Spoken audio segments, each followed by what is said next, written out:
ત્યારે વધુ માહિતી સાથે જોડાઈ ગયા છે અમદાવાદથી અમારા સંવાદદાતા અજીતસિંહ ચૌહાણ સાથે વડોદરાથી અભિષેક પંચાલ અને સાથે જ સુરતથી બળદેવ સુથાર। અજીતસિંહ, જે પ્રકારે આજે 45,000 રાજ્યવ્યાપી આ એક હડતાલ બની ચૂકી છે, 45,000 કર્મચારીઓ એક સાથે હડતાલ પર કેટલી મોટી અસર પડી રહી છે? આપ જે જગ્યા પર ઉપસ્થિત છો ત્યાં શું માહોલ દેખાઈ રહ્યો છે?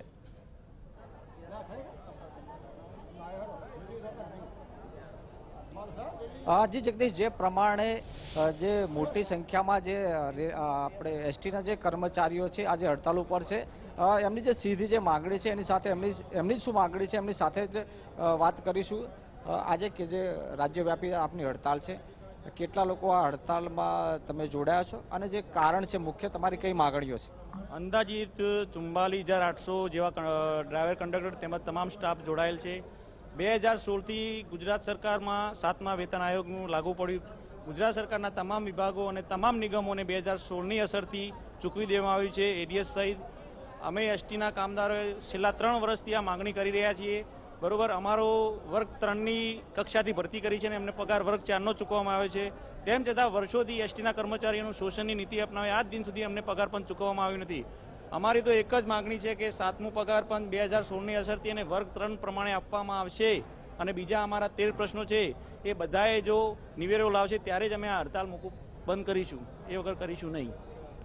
શું કહેશો, ખાસ કરીને તમે જે પ્રમાણે હડતાલ ઉપર ઉતર્યા છો, માગણી નહીં સંતોષાય તો આગામી શું તમે બીજું શું આના પછી શું કરશો? જો માંગણી નહીં સંતોષાય તો આગામીના દિવસોમાં બી હડતાલ શરૂ રહેશે, ઉગ્ર આંદોલન બનશે।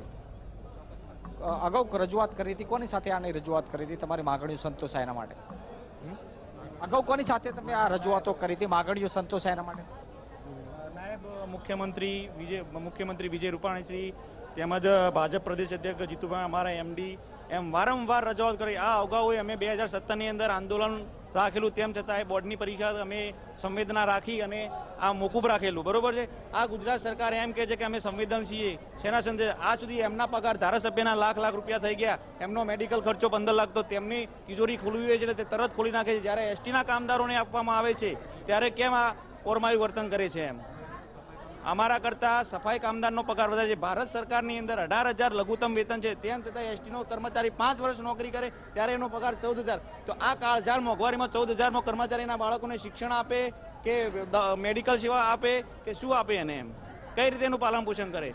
તેમ છતાં ત્યારબાદ ખાધા પીધા વગર ગાડી ચલાવવાની, હોટેલ પર ઊભું રહેવાનું નહીં, બધી રીતે અમને હેરાન પરેશાન કરે છે। અમારી તો આ માંગણીઓ પૂરી થશે 2016ની અસરથી પગાર 5 વર્ગ 3 પ્રમાણે અને આ મહિનાના પગારમાં આપવામાં આવશે તો જ અમે આ હડતાલ બંધ રાખીશું। જી જગદીશ, જે પ્રમાણે વાત કરીએ પ્રમાણે જે એસટીના જે કર્મચારીઓ છે એ ઉગ્ર છે ને એમનું કહેવું છે કે જ્યાં સુધી એમની માગણીઓ નહીં સંતોષાય ત્યાં સુધી એમની જે હડતાલ છે એ જારી રહેશે। આગામી સમયમાં પણ આ જે હડતાલનું જે હથિયાર છે એ ઉગામી શકે છે। જગદીશ, બિલકુલ, આ સાથે જ વડોદરાથી અભિષેક પંચાલ જોડાયેલા છે। અભિષેક, કુલ 8,000 બસો જે છે તેના પૈડા થંભી ચૂક્યા છે।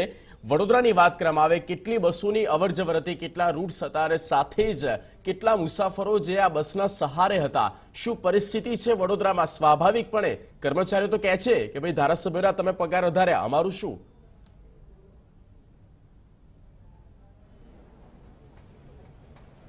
જગદીશ, બિલકુલ સમગ્ર રાજ્યનું સૌથી મોટું ટ્રાન્સપોર્ટેશન યુનિટ કહેવામાં આવે અને ખાસ કરીને જે મધ્યમ વર્ગ એસટી પર નિભી રહ્યું છે તેવા જે એસટી વિભાગના જે કર્મચારીઓ છે, વિવિધ તેમની જે પડતર માંગણીઓ છે તેને લઈને આજે હડતાલ પર ઉતરી ગયા છે। ચોક્કસપણે વડોદરાની વાત કરવામાં આવે તો વડોદરા શહેરના જે 7 ડેપો છે અને અંદાજિત 2400 જેટલી જે ટ્રીપો હતી તે અત્યારે એસટી વિભાગના કર્મચારીઓ રદ કરી દીધી છે। દ્રશ્યોમાં આપ જોઈ શકશો કે સુમસામ જગ્યા થઈ ગઈ છે, બસના તમામ જે પૈડા છે તે થંભી ગયા છે। વડોદરા શહેરની વાત કરવામાં આવે તો ટેકનિકલ નોન ટેકનિકલ થઈને અંદાજિત 2100 જેટલા કર્મચારીઓ હડતાલ પર આજે ઉતરી ગયા છે અને એમની એક જ માંગ છે કે જે વિવિધ પડતર માંગણીઓ હતી સરકાર સમક્ષ મૂકવામાં આવી હતી તે હજુ સુધી પૂર્ણ નથી થઈ અને તેના જ કારણે તેઓ હડતાલ પર છે। તો સાથે સાથે વડોદરાની નજીક આવેલા ચોક્કસપણે કહી શકાય કે મધ્ય ગુજરાતના તમામ જે જંકશન્સ છે તે એસટી પર નભી રહ્યા છે અને એસટીના અનેક મુસાફરો, કહી શકાય કે 1.5 લાખ મુસાફરોની રોજની અવરસવર થતી હોય છે।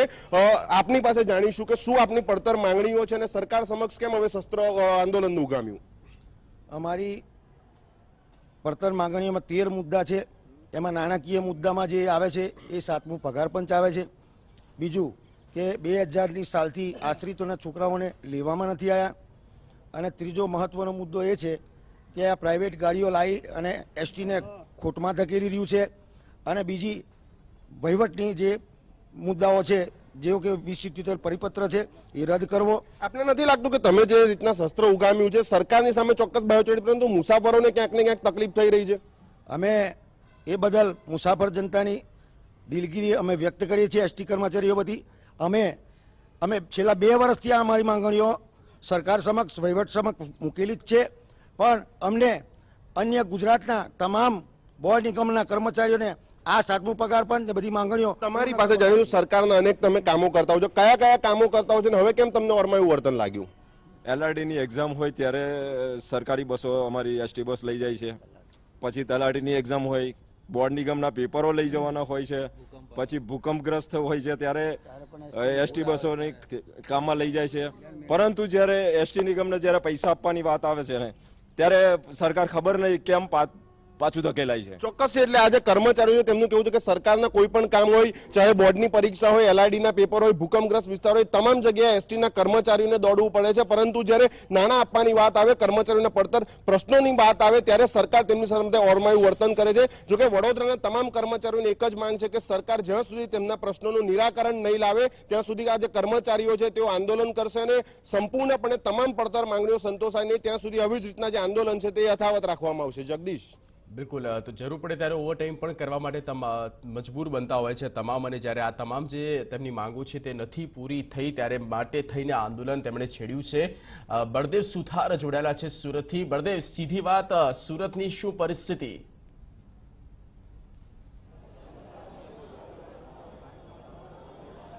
જગદીશ, જે રીતના કહી શકાય છે કે ગુજરાતની અંદર આજે એસટી કર્મચારી દ્વારા જે હડતાલ પાડવામાં આવી છે તેના કારણે જે મુસાફરો છે એ અટવાયા છે અને જે યુનિયન દ્વારા છે તે હડતાલ કરવામાં આવી રહી છે.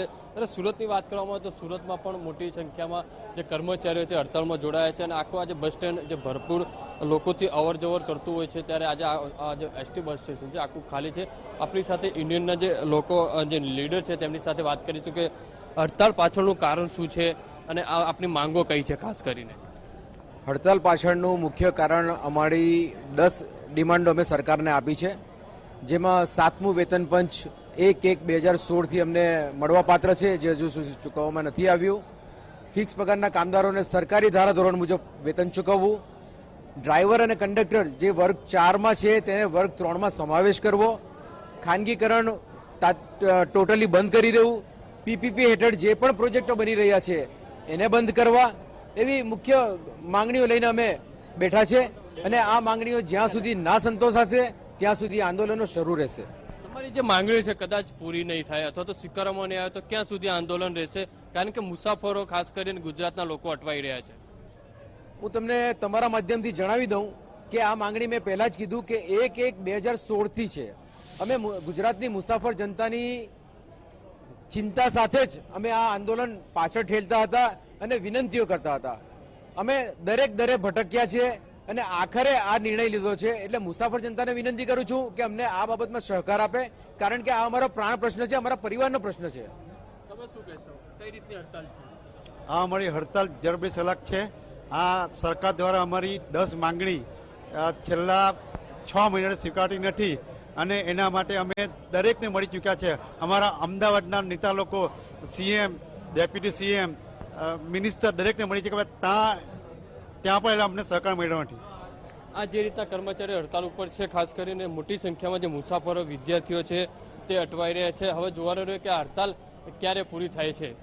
બિલકુલ બળદેવ, અભિષેક, અજીતસિંહ, આભાર આ સમગ્ર માહિતી અને પૂરી અપડેટ આપવા બદલ. તો આજે એસટી બસ ના પૈડા થંભી ચૂક્યા છે, કારણ કે એક સાથે 45,000થી પણ વધારે કર્મચારીઓએ હડતાલનું આ શસ્ત્ર ઉગામ્યું છે. તમામ 13 પડતર માંગણીઓ છે, છેલ્લા 2 વર્ષથી માંગણીઓ છે.